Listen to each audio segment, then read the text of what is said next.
Ultimately, I would say scouting and investing, probably one of the top priorities would just be identifying value. There was scouts that were like jumping on like Dogecoin and GameStop and stuff like in COVID, 2021. Guys were a little more focused on that. I'd tell them about this Bitcoin thing and that, I don't even remember exactly what the price was around that time, but either way, they were looking at it like not an option for me. It definitely appears the game is changing here, as previous generations' ideas of saving money is not really playing out in this generation or even future generations going forward. Like the need for investing and finding a return to outpace inflation and the cost of living is serious. This podcast is entertainment, not financial, tax, or legal advice. Views expressed represent statements of the speaker in their individual capacity, do not represent the views of Unchained, and should not be considered investment advice. Speakers often have personal, family, or business connections to Unchained, which may include direct financial benefits. Please see our disclosure at unchained.com/podcast. Hey, everybody. Welcome back to the Bitcoin Frontier podcast. This week I have on Sean Buckley. Sean, welcome. Thank you very much for having me, Joe. I'm excited to be here. Absolutely. Glad to have you. Sean, you were drafted out of high school to play professional baseball, but you ended up choosing to go to college instead. Can you kind of share your pivotal moments or your thought process behind that decision? Yeah, so I graduated high school in 2008. I was drafted by the Chicago Cubs, chose not to sign. I should also preface that my father works in Major League Baseball as well. He had played professionally.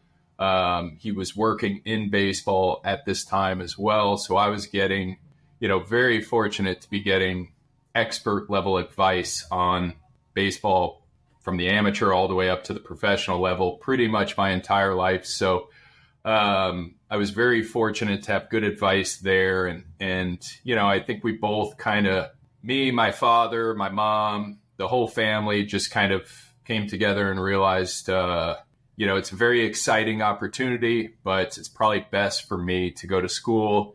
I think it was a maturity thing, physically, mentally. It was definitely the right decision.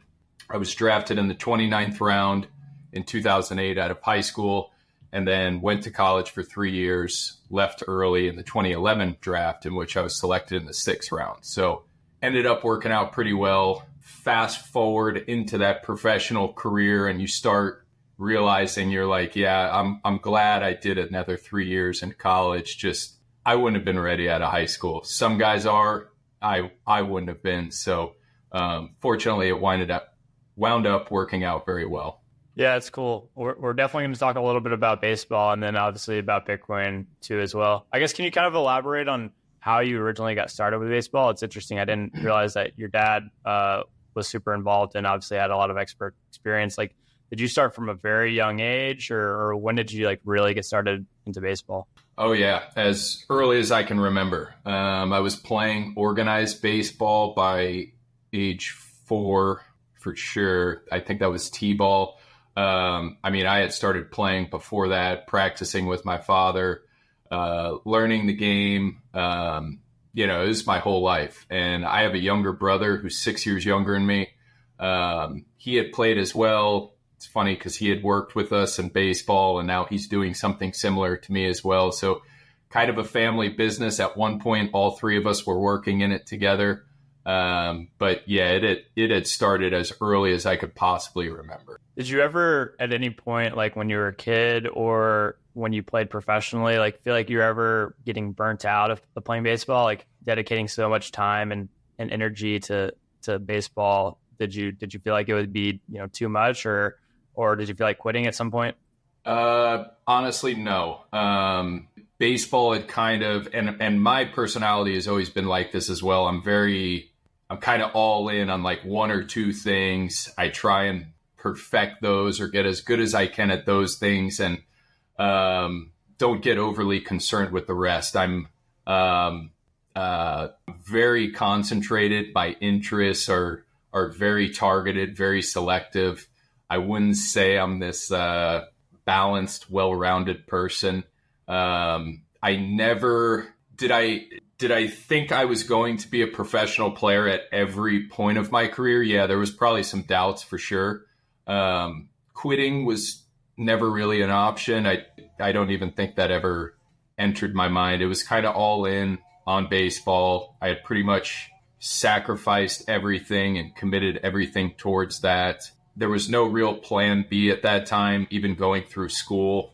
It's funny now because I'm working, investing, and capital allocation is kind of my next thing now. But I never took school seriously. It wasn't of interest, and everything kind of filtered and funneled through baseball. It wound up working out pretty well.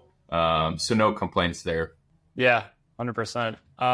What was your major in school? I guess if you didn't care about it, it may not be a big deal, but I'm kind of curious. Oh, it changed like 3 different times. I mean, I think I'd have to go back. This is how important it was to me. I think I started in criminology, and then I went into communications. Like, I don't know if you're familiar with, I went to University of South Florida initially out of high school. And there was usually like 2 types of players. There was an athlete that was there to play sports, and they would kind of push you into like the easier majors, which was usually criminology or communications at the university I attended, where it was the least demanding. There was multiple other athletes, even baseball players in the same classes, same schedule, same everything. They kind of kept you together and really pushed you along and got you through it.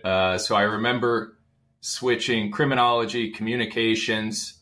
This was all before I turned pro. No interest in any of that. Turned pro, realized how hard professional baseball is, and then all of a sudden the plan B started like surfacing, like, okay, maybe I should take this seriously. Fortunately, Cincinnati Reds, the team that drafted and signed me, they typically pay for the remainder of your college degree if you opt to finish it. So that's usually standard part of the contract. So I had completed college while I was still actually playing professionally. And that was, I had transferred schools because of credits and getting everything done online while I was still playing, and wound up finishing with a bachelor's degree in business communications, which was somewhat towards what I wanted to go to, but at the same time, just the easiest thing for me to get all the credits to transfer over and get the degree. So yeah, those were the majors, and a long story. I couldn't really tell you. I bounced around. Yeah, no, that's fair. I mean, it seems like you were focused on playing professional baseball, which makes sense considering you were drafted in high school, decided to go to college, and then you're like, let's get drafted again. Can you kind of like elaborate on getting drafted by the Cincinnati Reds and then kind of like your initial experience playing professional baseball? Like, do you have any interesting stories, like the challenges that you came across? Can you kind of elaborate on your experience? Yeah, I mean, overall, it was a great experience. Couldn't be more appreciative and thankful to the Cincinnati Reds, everyone involved with that. Dream come true. But initially, I was very hesitant, myself and my father, very hesitant to be drafted by the Cincinnati Reds. We wanted, like, the plan was, we don't want to go down that road. Like, you and I, both being in baseball, both being involved with the same team, we didn't really want to deal with any type of nepotism or anything like that might come along with that. Because I also, while I was, at that time, there was 40 rounds. So I was a 6-rounder, like a very legitimate, solid prospect, but not this first round talent that every team is just fighting over. So I thought I was going to go to a different team, whether that was the Cubs, the team that drafted me out of high school. A team that I thought had a lot of interest in me as well was the Atlanta Braves, which was my favorite team growing up. I was kind of like really rooting for that. I had gone into their stadium and did a workout, met with all their people, and just kind of thought that's the way it was going. I also thought I was going to be drafted higher than the 6th round. We were kind of thinking, based on the information we had, maybe like 3rd, 4th round. That wound up not happening. The draft is a weird, crazy process in itself. And then basically all the other people that were scouting and working in the front office with the Reds were kind of pushing my dad to, kind of put that to the side and allow this to happen, as all the other people were, the talent evaluators and scouts were thinking I was worth whatever I was getting, and there was no nepotism. And so I think there was some nerves and anxiety and everything involved around the day and everything that was going on. And we just kind of said, all right, let's roll with it. We'll see how this goes. And you know what? It ended up working out the way it should have been. And I think I had a little pressure on me initially to go out and perform and kind of prove like, this is legitimate. This is warranted. You belong to be here. You're not here for a favor or a connection or anything like that. Fortunately for me, I did get off to a very good start. And, that was kind of behind me from there, and everything worked out the way I think it should have. Very cool. So initially you kind of felt like you had something to prove starting out. Did you ever kind of go to the extent of like, did you ever feel like you were going to be like one of the best players like in Major League Baseball? And like, and did you ever like have a realization that like, wait, maybe this is like a lot more difficult to be like one of the top, 30 players in the world, or, 50 players in the world than you thought it might be? Yeah, I think initially, especially earlier on, you don't know what you don't know. So you haven't really been exposed to it yet. So you're just assuming you're going to be one of the best. I thought that, I wanted that, I believed it. You don't really know until you get out there and then you see, okay, I was maybe one of the better players in my area, my town, my city, or whatever, even the state. But then when you start factoring in the rest of the players across the country and then, the entire world, you're like, oh my gosh, these guys are really, really good. And so that was definitely eye-opening for sure. And, you really form this appreciation for how hard the game is and how hard these guys work, how talented they really are, how hard it is to get there, and then how much harder it is to stay there at that level. It's a lot. And, it's a very select group. I wish I was in there. Probably not. But, what can you do? I mean, it's pretty cool that you were close, I would say. How much of a difference would you say is like your typical minor league professional player versus your typical like star that's, playing for the Braves, that's, everyone knows, or whichever team? Like, are they like really just on a completely different level? Or is it like, if a minor league player just got hot, like they could compete with, a top player in the the top league? It's a little bit of both. I mean, the bottom line is like a star is a star, and he is way different than everyone else. And it's clear as day. Like it's just a huge difference how good the select few are. And then how good, there's so many players that are on major league rosters that like they could walk in this room and you'd have no idea who they are. And they've had a tremendous career, and they're a very solid piece to certain teams and rosters that, are not even recognizable just in terms of like public figures and stuff. But so I would say like the upper level minor league player could potentially go into a major league game and fill in and kind of fit in temporarily. The longer he's up there, if he's not a major league player or ready to be a major league player, that will probably get exposed over time. So you can see guys come and go from AA and AAA. They bounce back and forth sometimes, depending on the circumstances and the situation. That's pretty common. And they can kind of go up there and fit in for a little bit. But yeah, if they're not ready, that'll be exposed really at every level. AAA, AA, high A, low A, rookie ball, all the way down. It's a pretty extensive ladder. And so every player in the minor leagues has the talent to play in the major leagues, but the skill set and the consistency and the performance on that stage is really different. That's what really separates them. Very interesting. So I know you transitioned from being a player to then being a scout for the Reds. Can you kind of like elaborate on that process of that transition and what that was like, and how you came to that decision to, or maybe you didn't come to that decision to be done playing, but how did you become a scout? Yeah, so I officially retired. I retired, but technically, I guess I had to be formally released.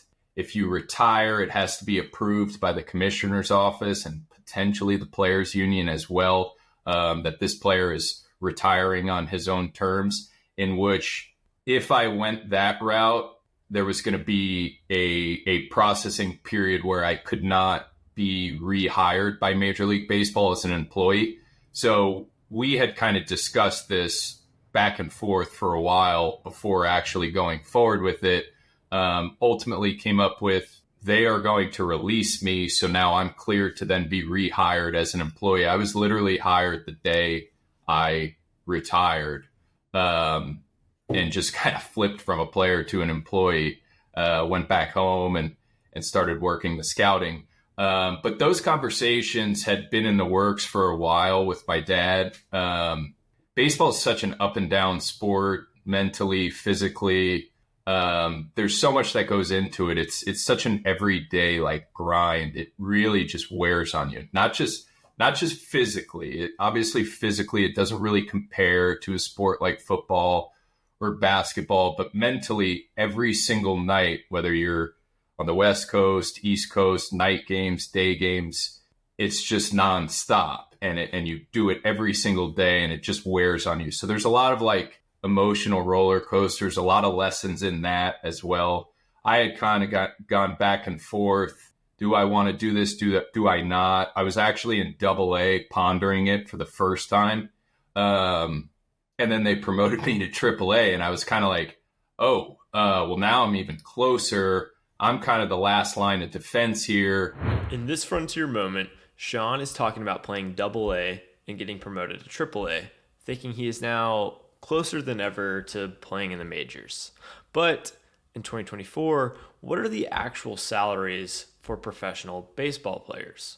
Well, according to PayScale, the median salary for a AA player is $26,000 or 0.4 Bitcoin. For a AAA player, the median salary is $57,500 or about 1 Bitcoin. Now, once you get up to the majors, the median salary jumps to about 2 million or 34 Bitcoin. So the top players in professional baseball get bid incredibly high. And now back to Sean. At that time, the Cincinnati Reds, the major league team, was playing pretty poorly.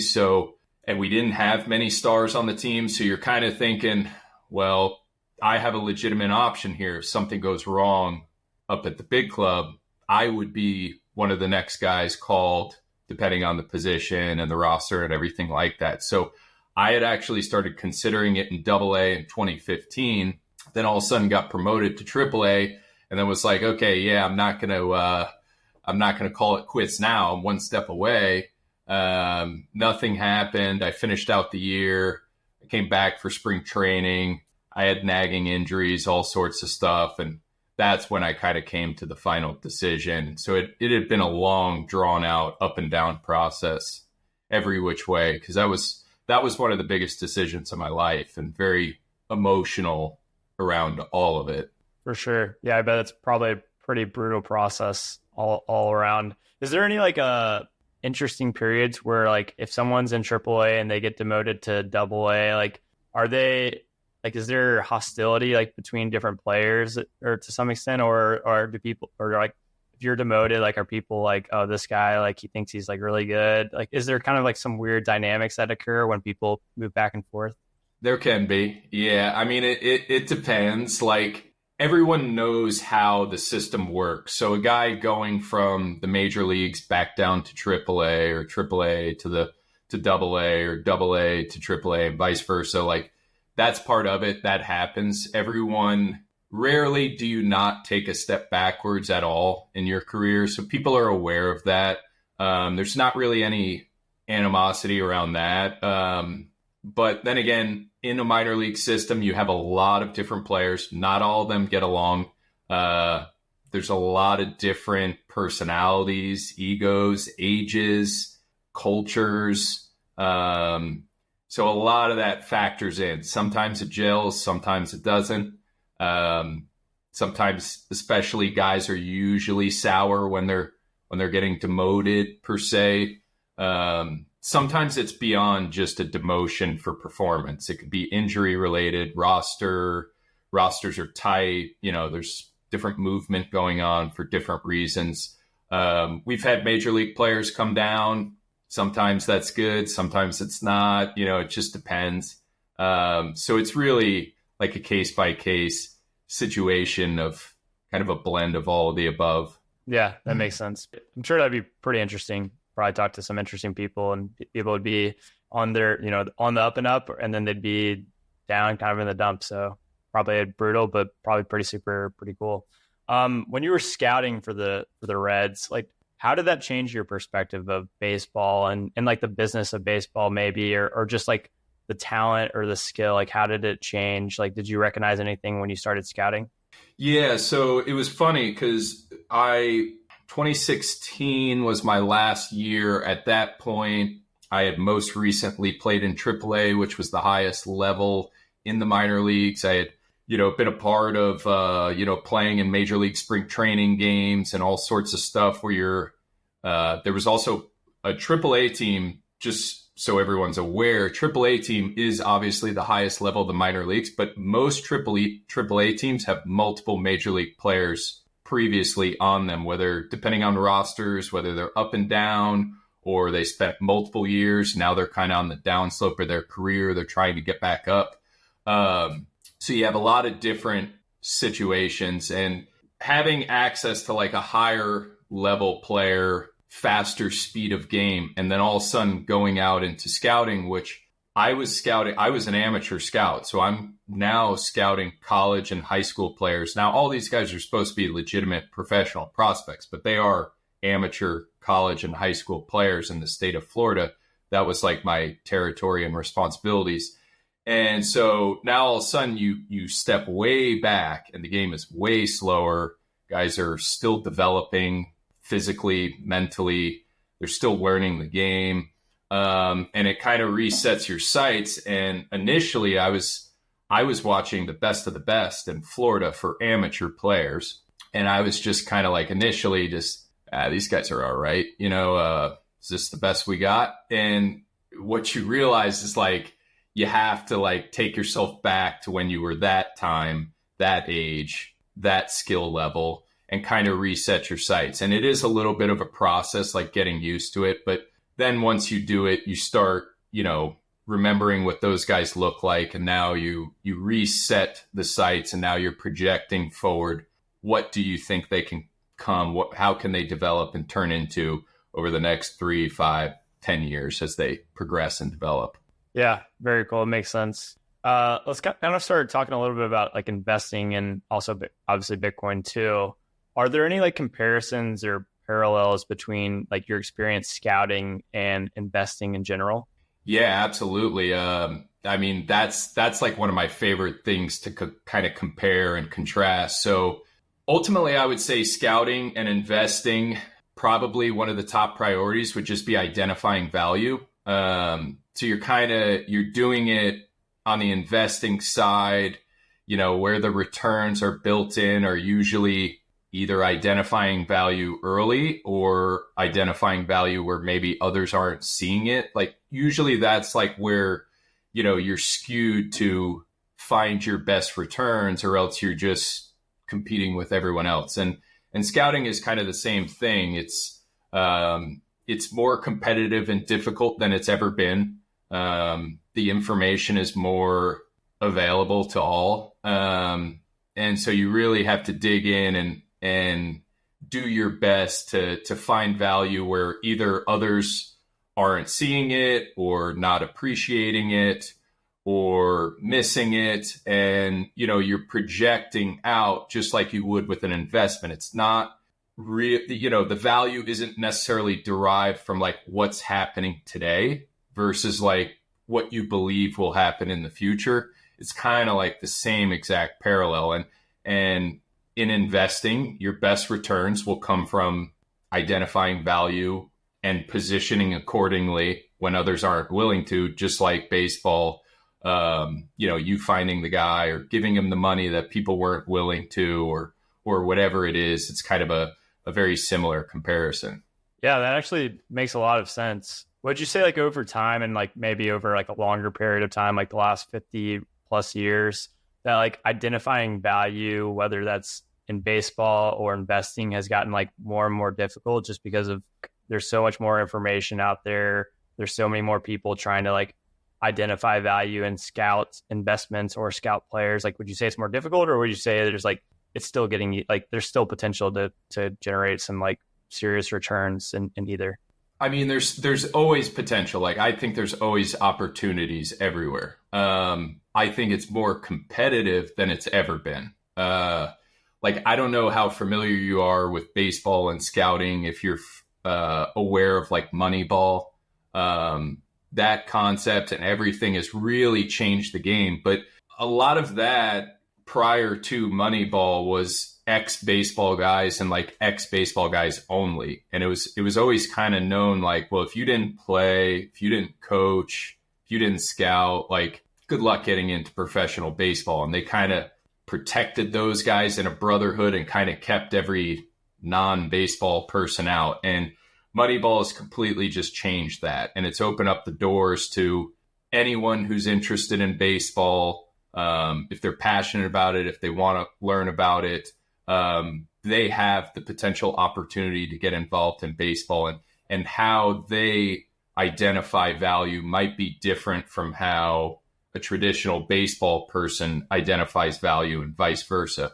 And so it's really opened the doors up to more competition. And I guess those extreme asymmetric opportunities, I guess, are like, they're just less abundant. But I still believe they're definitely there. I definitely agree with what you just said. Kind of talking about, the main asymmetric opportunity, Bitcoin. How did you originally get interested in Bitcoin, and like what captivated you by it, and when was it? For sure. So if you don't mind me just prefacing that. So because I think it's important for me at least. So to answer your question, I started investing in Bitcoin in 2017. I wouldn't even really count that.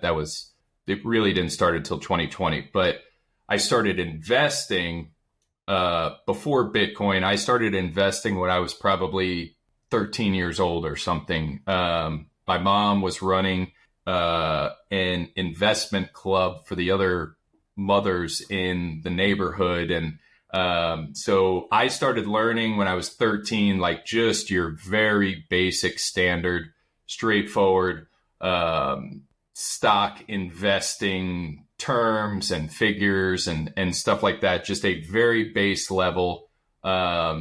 These women, they were investing in all sorts of stuff at the time that they were interested in, that kind of fit the very simple basic criteria that they were looking for. They had taught that to me. I started going to the public library at that time and was looking through the value line. Like, I'm not sure if you're familiar with that, but at that time, this was like like everything being digital and online and stuff. So they would like print out like this. No Bitcoin holder likes paying taxes, and Bitcoin savers could be leaving a lot of money on the table if they don't have a sound financial plan and tax strategy. Sound Advisory is a leading financial advisory firm with over $150 million of assets under advisement. They'll work with you to optimize and file your taxes with Bitcoin-friendly CPAs, while also developing personalized financial strategies that align with your specific goals. Check out Sound Advisory at thesoundadvisory.com for more information. That's thesoundadvisory.com. And now back to the show. 1,000-page value line every month or every quarter or whatever it was. And it had all the analyst reviews and opinions, ratings, figures. That was how I got access to the information. I'm just kind of applying the simple approach they've shown me. And at the same time, that's when like iPods were coming out, and iPods and Netflix was doing like mail-in rentals, like hard copy, no streaming or anything. And so I had invested, a couple $100 that was given to me or whatever, Might have been $1,000 total, and Apple, Netflix, and a couple other random things. They told me to pick 5 companies to be diversified. And so Apple and Netflix obviously wound up doing very well. But the funny story is I believe, and don't quote me exactly on the timing, but I believe like right as I was getting started, we were almost having like a little bit of the .com meltdown. And so, which I'm not aware like of any of this stuff. I'm just focused on my $500 Apple investment in my mom's brokerage account that's just bleeding out every day as I'm like rechecking the price on like Yahoo or something. And so she's telling me stop looking at it, and I'm saying 1,000 is turning into 900, 800. By the time we got to 500 for the account value, I like just couldn't fathom this huge amount of money that is still a decent amount of money, but it's like bleeding by the day and I don't know why. And so I talk her into cashing it out. For $500 at that time, I could still buy a very, very sweet baseball bat and baseball glove. And that's exactly what I did. My mom had recommended against it. And, the lesson was learned right there at an early age. Now, fast forward, I never really started investing again until I was 21, when I had signed professionally, and now I had come into a little money and stuff and realized the importance of putting this to work. And then I kind of went back to the same process. But as far as, and then that leads me to Bitcoin 2017, just messing around, hearing about it, have no idea what it is. Toss a couple $100 in, forget about it. 2020 happens, and obviously that was, pivotal point for a lot of people. So we were in the middle of the season. As far as the amateur scouting season, they completely pull us off the road. Nobody's doing everything shut down. So I have all this time. I'm getting paid and I don't know what to do. So I start seeing people online like Raul Pal and Kathy Wood, Pomp, some of these other people. And I just kind of start going down that rabbit hole. Then they start printing the money, and it just like starts coming together a little bit as far as my understanding. And my personality, like I had said earlier, is I kind of focus on a couple things. Maybe I dip my toe in a little bit just to test, and then lots of times I just kind of dive in head first. And honestly, that's what I did with Bitcoin. I had bought a little bit right after it had crashed. I mean, we're talking like 6,000, 7,000. And I start learning more as I'm like testing my investment theory of putting the money in. Was that even a good idea? I don't know. And then I start learning more, and then all of a sudden I just kind of jumped in. And then all of a sudden, the printing press and everything kind of takes off from there. And so, you keep learning about it more, you keep getting more and more confident. And, it kind of goes like, once you fully see it, it's hard to like unsee it. And since then, everything's really been revolving around that. I mean, I've done a bunch of different things, investing and capital allocation, but in my opinion, everything runs through that first and foremost for me.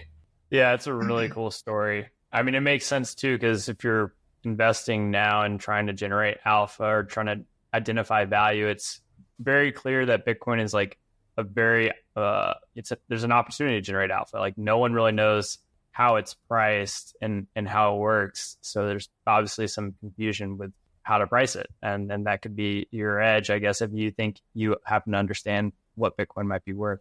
Absolutely. So like, what was it with Bitcoin that like really clicked for you? Like you mentioned like the money printing was happening at the same time. Was it like, the idea that we have this like digital form of money that has a supply cap? Is that like, I guess, obviously one of the main things that clicked, or like, how did you even, come across Bitcoin specifically? I think it was a combination of a couple things, and there's a lot of moving parts with how it unfolded for me, at least. Even backing up a little bit before 2020, say 2015, 2012, even that time frame. Obviously, Bitcoin was around. I was completely oblivious to it at that time. I was getting into like some Robert Kiyosaki stuff as far as like, investing in real estate, starting businesses. that had kind of like changed my approach of money at that time. And I mean, I was even buying a bunch of gold and silver. This is like while I'm in the minor leagues with like my signing bonus money. I'm buying single family homes, gold, silver, and so like I'm looking back on it and like the thought process appears to be macro oriented, hard assets, real value is kind of what I just happened to come across and what made sense to me. I was still investing in the stock market and stuff, but it was kind of focused on that and still unaware, oblivious to Bitcoin, kind of following the Kawasaki stuff. And then all of a sudden I remember having this gold and silver and I'm like trying to store it. I'm trying to sell it. And I'm just like, what this is more than I'd like to deal with. And in this frontier moment, Sean is talking about how he was listening to Robert Kiyosaki and holding gold and silver coins as his personal savings, which is fairly unique compared to some of his professional baseball friends. But how many people actually hold physical gold? The World Gold Council and several analysts suggest that between 2.5% and 25% of the total world population owns physical gold. But that's a pretty wide range. In terms of total global wealth, assuming global wealth is at 900 trillion and gold is at 16 trillion, then 1.8% of the world's wealth is physical gold, a pretty inconsequential amount. This also leaves Bitcoin currently at only 0.1%. That's also extremely inconsequential. And now back to Sean. And then all of a sudden, COVID and digitization of everything just changed it all. And so then I was looking at it like, okay, wait a sec. So Bitcoin is giving me like almost like a tangible real estate or gold or silver. It's taking like the good things from those assets, but like leaving the bad things, if that makes sense. And so it all kind of started coming together over the years. And yeah, that's kind of how that unfolded, I would say. Yeah, that makes a lot of sense. So you kind of had that somewhat of like a sound money background, or at least like, hey, if I'm going to save for the future, I can't just save a bunch of dollars. Like I need to be throwing money at all of these different other asset classes, even though I don't really know what their value should be, but I just know I can't hold dollars. So I need to buy something. Exactly. And like, I wasn't really invested in like 2008 when they had kind of printed the money there. So like, it wasn't really like registering with me because I wasn't really exposed. And then when 2020 happened and, then they printed the money there, I was kind of like, yeah, like these dollars are not valued. Like this is a losing game. This is like a melting ice cube. So then that's where like it kind of really started coming together all at once. Tying this back to like your scouting career and talking to people, when you got into Bitcoin, like did you become like, could you stop talking about it? Like were you super interested in like telling all of your scouts like hey, like have you guys heard about this Bitcoin thing? Like what did they say if you did? I did to an extent early on. Like it's funny because like professional baseball is its own like unique industry that's different from a lot of other industries. So there's a lot of guys in there that even now, like it's definitely becoming more prevalent most recently. I think as baseball people and non-baseball people are like starting to wake up to the realization, like it definitely appears the game is changing here as previous generations' ideas of saving money is not really playing out in this generation or even future generations going forward. Like the need for investing and finding a return to outpace inflation and the cost of living like is serious. And so I think people are starting to realize that now. Even just a few years ago when I started getting involved with Bitcoin, it's kind of a tricky thing to just start going out to baseball games around all baseball guys and start talking about non-baseball stuff. So I was a little hesitant, a little careful the way I did it. As you had touched, it was hard for me to like not slip out a little bit, especially with people I knew better, I was a little more comfortable with. So I had started sharing it, but with them at that time. But to be honest with you, like there was scouts that were like jumping on like Dogecoin and GameStop and stuff like in COVID, 2021.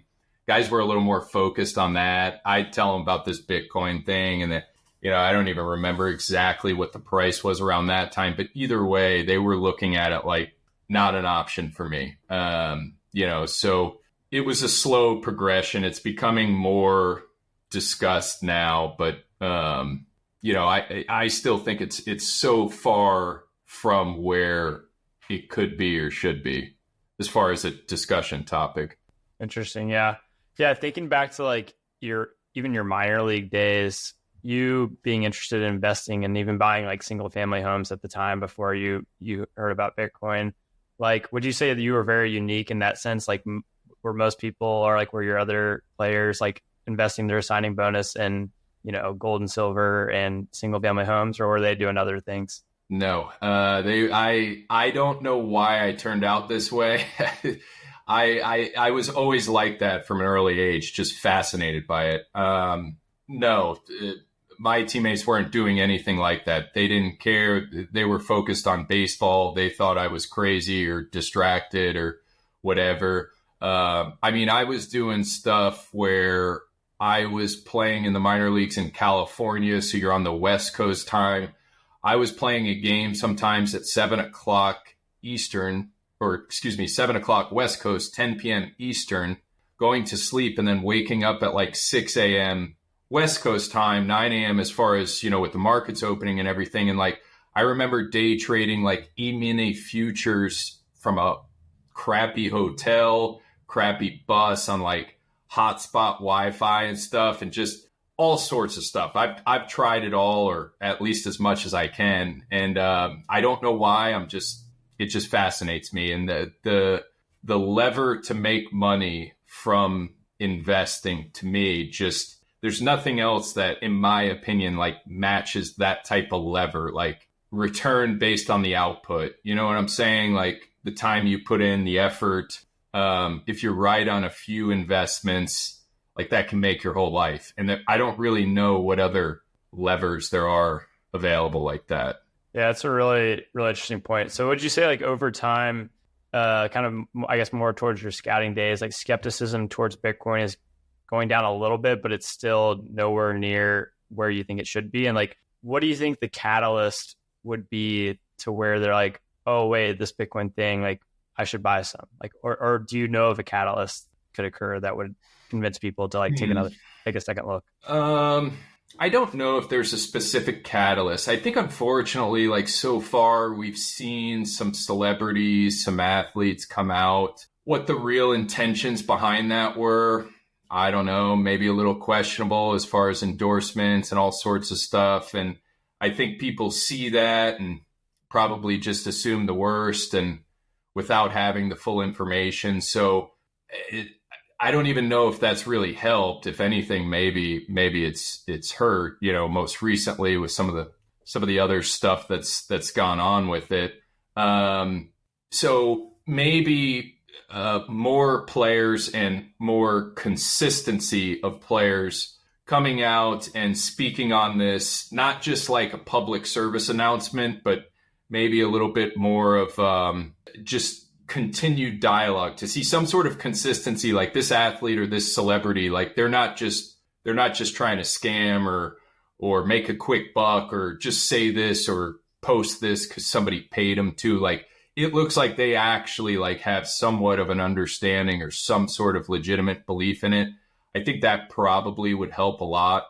I think continued endorsement from the league would help, the teams, the union, Bitcoin being an option for compensation, incentives, contracts, just those kind of things taking place. I would think they'd help a lot.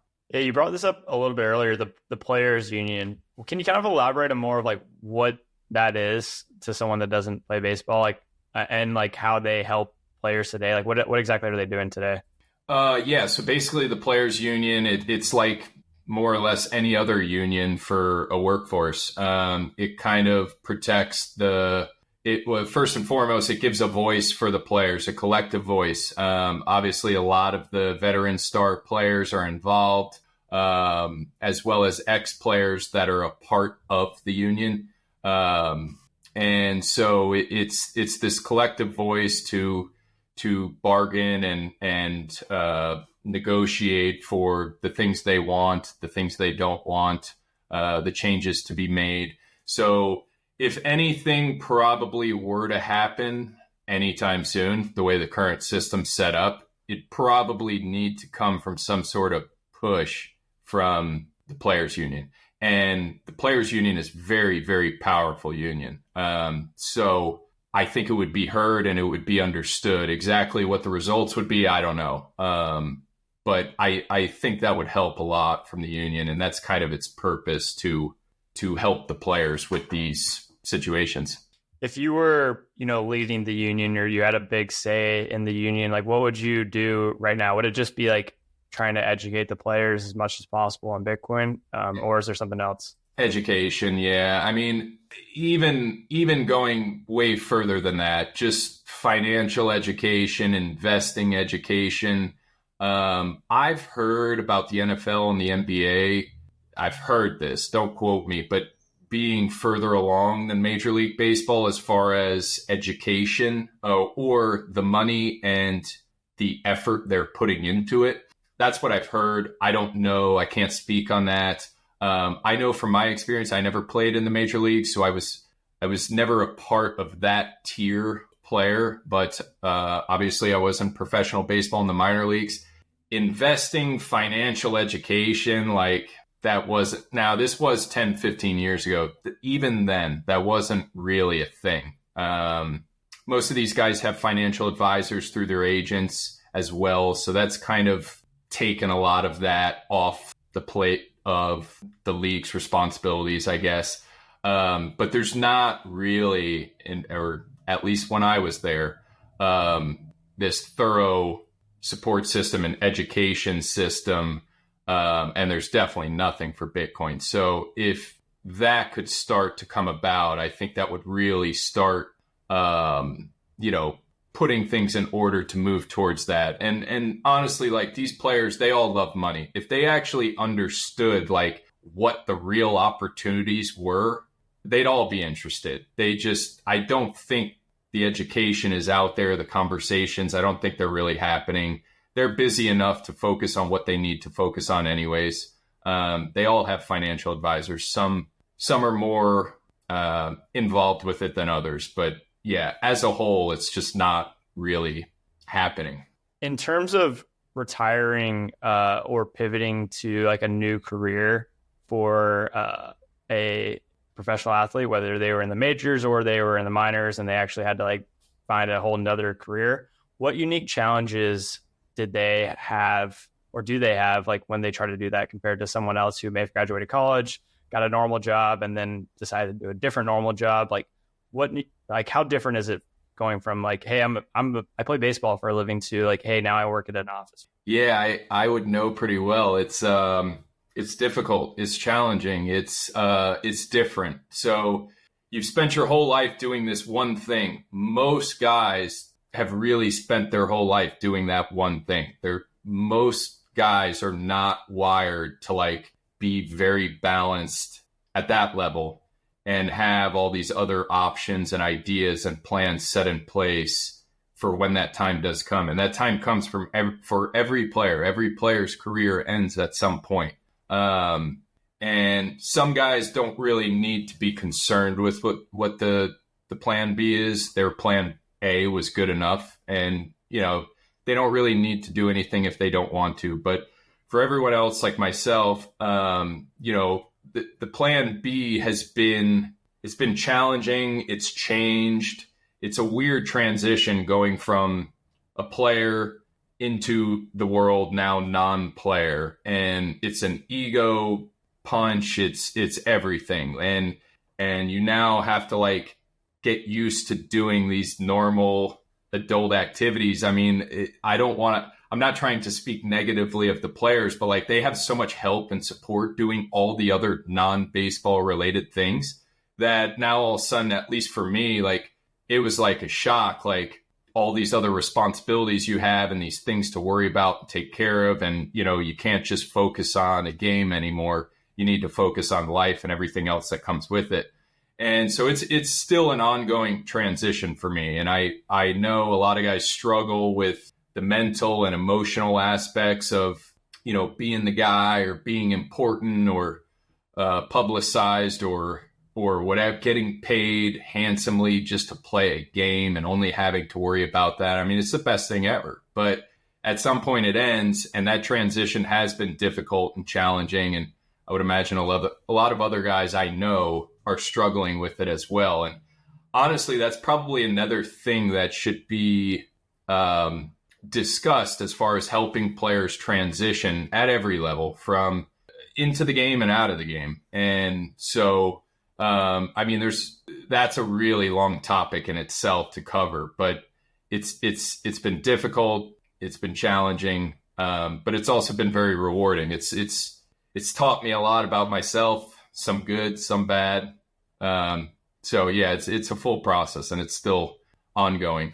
If there's, you know, athletes out there today that realize that baseball or whatever professional sport they're playing will one day end and they may need to be saving for the future, is there any sort of like content or podcast or book that you might recommend to help them learn about Bitcoin and encourage them to save Bitcoin?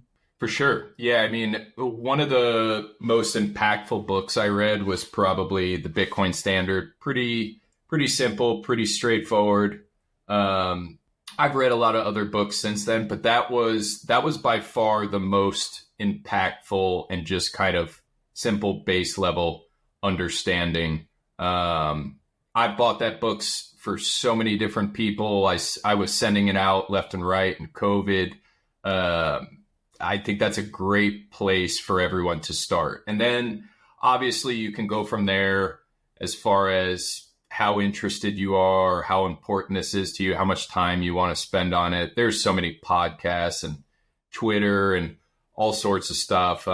Your podcast, other guys as well, like very educational, well-rounded, you know, but I also would say that needs to come from them, not like their financial advisor or something if they want to take it serious and actually understand it themselves, which this can also be part of the problem is maybe they haven't been in the past. So then these announcements and endorsements are almost encouraged and kind of handled for them. And then it might come across like the actual player or celebrity themselves clearly might not understand this that well, this, you know, however this was set up. So I do think it's important to come from them. Start with the book. Then if you want to go from there, the book will give you a base level understanding and some sort of automated allocation to start saving in Bitcoin. I don't only invest in Bitcoin. I invest in a lot of other things. So, and I recommend that as well. But you have to start somewhere and start early and automate it, I think. And getting started is the most important thing. And then learning and kind of perfecting your knowledge, your interests, what works best for you, what doesn't, you know, that'll probably come with time as you get a little more familiar with it. I agree. Bitcoin Standard, the book, is a great place to start. Sean, thanks so much for taking the time to sit down with us and talk about Bitcoin and talk about baseball. This is fun. Yeah, thank you so much for having me, Joe. I really appreciate this. Would love to do more in the future. Absolutely. Is there any thing you want to recommend the audience? Like, can they follow you on Twitter or find more about you? Yes, absolutely. So all social media handles, I'm really only active on Twitter. I'm wanting to get into YouTube. I have the channel. There's just nothing there yet. But as far as my Twitter, that's been pretty active this year. That's something I'm starting to get more involved with, and I'm really enjoying it and learning and growing. So would love to connect with everyone there. Sean, SEAN, the letter C, Buckley, BUCKLEY. So Sean C. Buckley. Awesome. Sounds great. Thanks, Sean. This is awesome.